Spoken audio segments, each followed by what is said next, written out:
세계 만민이 나갈 길과 진리요 참 생명 내 창검을 부수고 다 따르라 화평아 어둠 밤지나 모둠 든다 환한 빛 보아라 저비 주 예수의 나라 이 땅에 곧 오겠네 오겠네.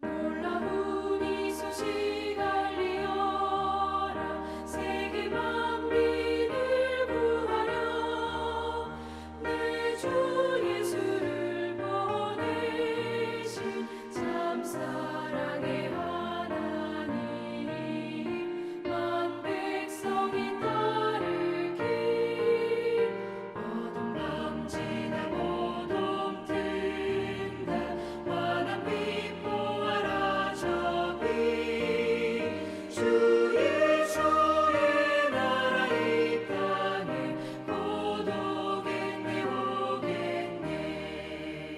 고난 길에 치고 찾아온 길 많은 백성을 구한 길 모두 나와서 믿으면 온 세상이 마침내 이 진리에 살겠네. 어둠 밤지나 모둠 든다 환한 빛 보아라 저비 주 예수의 나라 이 땅에 곧 오겠네 오겠네.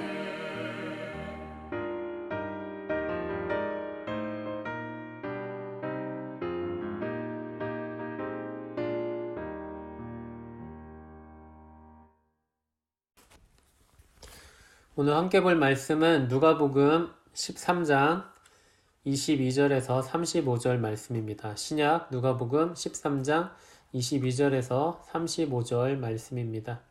제가 먼저 본문 다 읽도록 하겠습니다.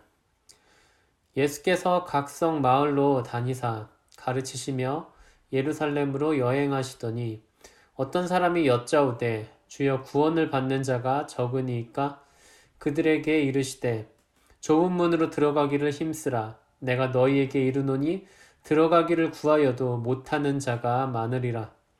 집주인이 일어나 문을 한번 닫은 후에 너희가 밖에 서서 문을 두드리며 주여 열어주소서 하면 그가 대답하여 이르되 나는 너희가 어디에서 온 자인지 알지 못하노라 하리니 그때 너희가 말하되 우리는 주 앞에서 먹고 마셨으며 주는 또한 우리의 길거리에서 가르치셨나이다 하나 그가 너희에게 말하여 이르되 나는 너희가 어디에서 왔는지 알지 못하노라. 행악하는 모든 자들아 나를 떠나가라 하리라. 너희가 아브라함과 이삭과 야곱과 모든 선지자는 하나님 나라에 있고 오직 너희는 밖에 쫓겨난 것을 볼 때 거기서 슬피 울며 이를 갈리라. 사람들이 동서남북으로부터 와서 하나님의 나라 잔치에 참여하리니 보라 나중된 자로서 먼저 될 자도 있고 먼저 된 자로서 나중될 자도 있느니라 하시더라. 곧 그때 어떤 바리새인들이 나와서 이르되 나가서 여기를 떠나소서 헤롯이 당신을 죽이고자 하나이다. 이르시되 너희는 가서 저 여호에게 이르되 오늘과 내일은 내가 귀신을 쫓아내며 병을 고치다가 제3일에는 완전하여지리라 하라. 그러나 오늘과 내일과 모레는 내가 갈 길을 가야 하리니 선지자가 예루살렘 밖에서는 죽는 법이 없느니라. 예루살렘아 예루살렘아 선지자들을 죽이고 내게 파송된 자들을 돌로 치는 자여 암탉이 제 새끼를 날개 아래에 모음같이 내가 너희의 자녀를 모으려 한 일이 몇 번이냐. 그러나 너희가 원하지 아니하였도다. 보라 너희 집이 황폐하여 버림받으리라.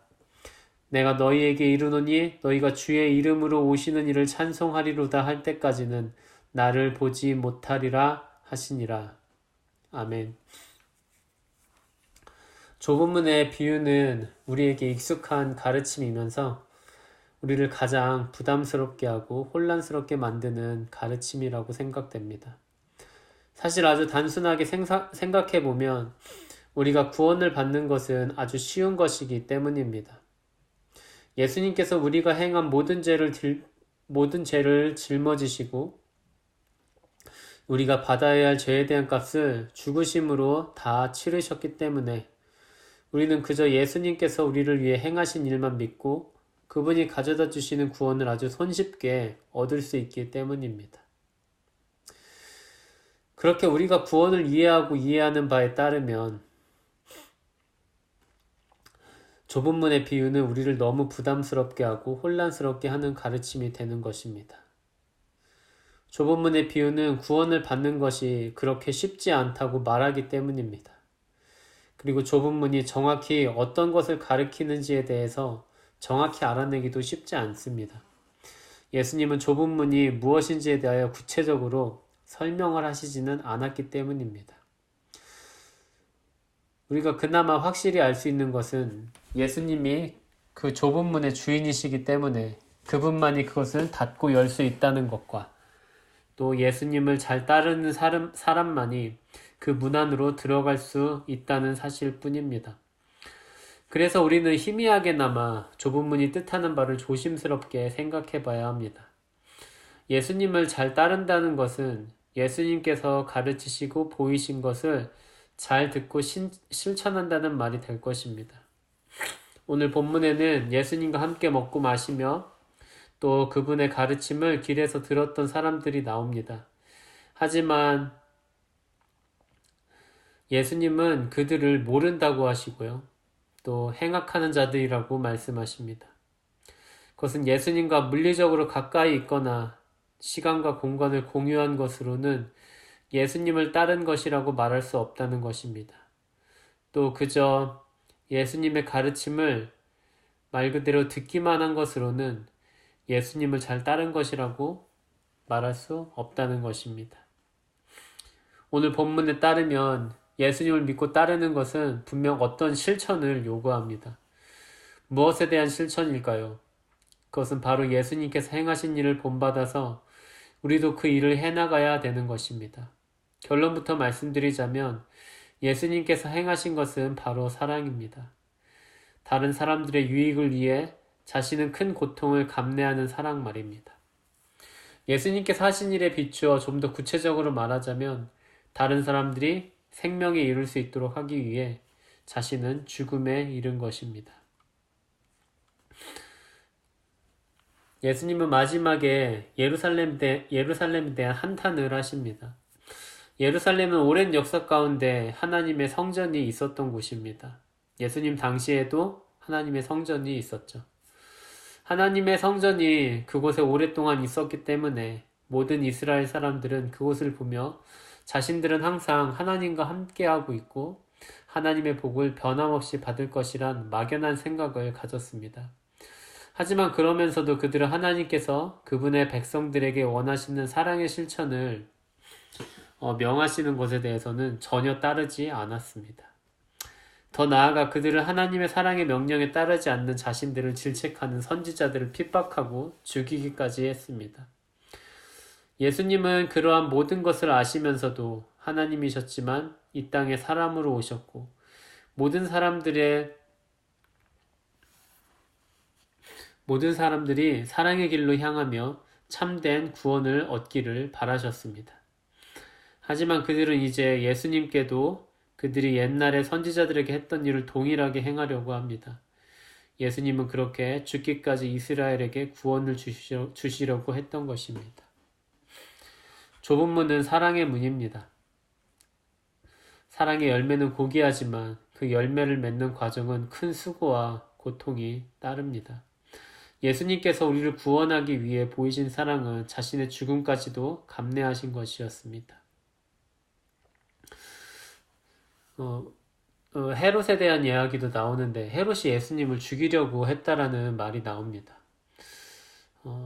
뭐 다른 이제 복음서에 보면 헤롯이 이제 예수님을 세례 요한으로 생각하고 또 다른 그러니까 제2의 세례 요한으로 생각하고 사실 제2의 세례 요한도 아니죠. 세례 요한이 부활을 했다고 생각을 하고 굉장히 놀라해하는 장면이 나옵니다. 자기가 자신의 죄를 지적했던 세례 요한을 헤롯이 나중에 죽였잖아요.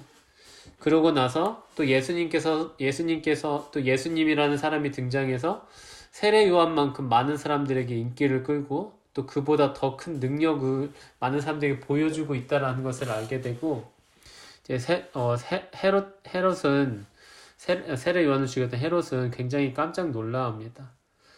그렇게 예수님이 가르치는 가르침이나 세례 요한이 하는 가르침이나 똑같았거든요. 그렇기 때문에 헤롯은 예수님도 아마 죽이고 싶어 했던 것 같습니다. 예수님도 헤롯에 대해서 좋게 평가하진 않으셨을 테니까요. 근데 헤롯이 예수님을 죽이려고 한다는 소문을 예수님한테 전달했던 사람이 또 누구냐면 바리새인 중 한 바리새인들입니다.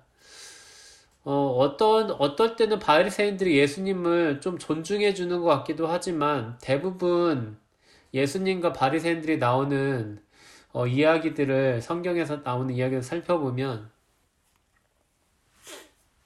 사실 그렇게 좋은 관계는 아니라는 걸 여러분들도 다 아실 것입니다. 그래서 예수님을 걱정해서 헤롯이 예수님을 죽이려고 한다라는 말을 한 건지 아니면 자기네들이 있는 그 자리에서 예수님이 빨리 좀 나가줬으면 하는 바람으로 헤롯이 예수님을 죽이려고 하니까 그냥 이곳을 떠나주세요라고 얘기한 건지 모르겠습니다.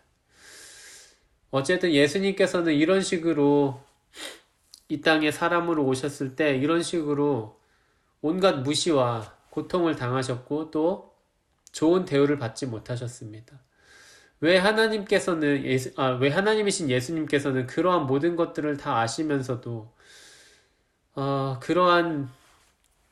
되게 어떻게 보면 사람을 죽이려고 했으니까요. 모두가 예수님을 그렇게 사람을 죽이려고 하고 싶어 할 정도로 잔인하고 또 어떻게 보면 자신의 죄나 자신의 악한 일들을 감추기 위해서 예수님을 오히려 더 욕을 하는, 죄가 없는 예수님을 더 욕을 하는 그런 치사스러운 방법을 경험하실 것을 아시면서도 왜 예수님께서 이 땅에 사람으로 오셨을까요? 네, 우리 모두가 그 답을 알고 있죠. 우리를 구원하시기 위해 오신 것입니다. 우리를 구원하시기 위해 그러한 악한 것도, 그러한 더러운 것도 다 참아내시고 또 마지막에는 우리들을 대신하여 죽으심으로써 그 사랑의 수고를 온전히 하시고 우리들에게 생명이라는 구원의 선물을 주신 것입니다. 주님께서는 그 사랑이라는 좁은 문을 통과하시고 이제 그 문의 주인으로서 우리들을 초대하십니다. 주님은 그분의 죽음의 값으로 얻은 생명을 간직하고 있는 모든 사람들에게 이웃을 위한 사랑의 수고로 그 구원을 이루라고 말씀하시는 것입니다. 사랑은 오늘 본문의 말씀대로 힘씀, 그러니까 큰 수고가 필요합니다. 그것이 정말로 어려운 것이지만 우리 주님의 그러한 사랑이 없었다면 우리는 구원을 받지 못했을 것입니다. 주님께서는 우리에게 그 사랑의 길로 함께 가자고 말씀하십니다. 그래서 우리를 통해 다른 누군가가 생명에 가까워질 수 있도록 사랑으로 섬기며 돕는 우리가 되기를 바랍니다. 함께 기도하겠습니다. 거룩하고 자비하신 하나님 아버지, 오늘 주님께서 우리에게 주신 말씀에 대하여 연약하고 미련한 우리는 부담감과 혼란스러움을 먼저 느꼈습니다. 주님께서 우리를 구원하시기 위한 그 사랑의 수고가 얼마나 큰 것인지에 대해서는 생각도 하지 않고 우리는 그저 우리가 받은 유익만 생각하며 예수님의 사랑의 가치를 절반으로 잘라버렸습니다. 우리가 주님께서 걸어가시고 또 우리에게 가기를 원하시는 사랑의 길을 잘 따르기를 원합니다. 우리가 누군가를 섬기고 사랑할 때 겪게 되는 많은 수고와 고통을 통해서 우리가 주님의 사랑의 크기를 온전히 알 수 있도록 인도해 주옵소서. 그리고 우리의 사랑의 섬김을 통해 누군가가 생명의 삶에 이르는 것을 보며 주님의 사랑의 희생이 가져온 은혜의 선물이 얼마나 고귀한 것인지를 다시 한번 온전히 깨달을 수 있도록 인도해 주옵소서. 예수님의 이름으로 기도합니다. 아멘. 하늘에 계신 우리 아버지여, 이름이 거룩히 여김을 받으시오며 나라의 임하옵시며 뜻이 하늘에서 이루어진 것 같이 땅에서도 이루어지이다. 오늘날 우리에게 일용할 양식을 주옵시고 우리가 우리에게 죄 지은 자를 사하여 준 것 같이 우리의 죄를 사하여 주옵시고 우리를 시험에 들게 하지 마옵시고 다만 악에서 구하옵소서. 대개 나라와 권세와 영광이 아버지께 영원히 있사옵나이다. 아멘.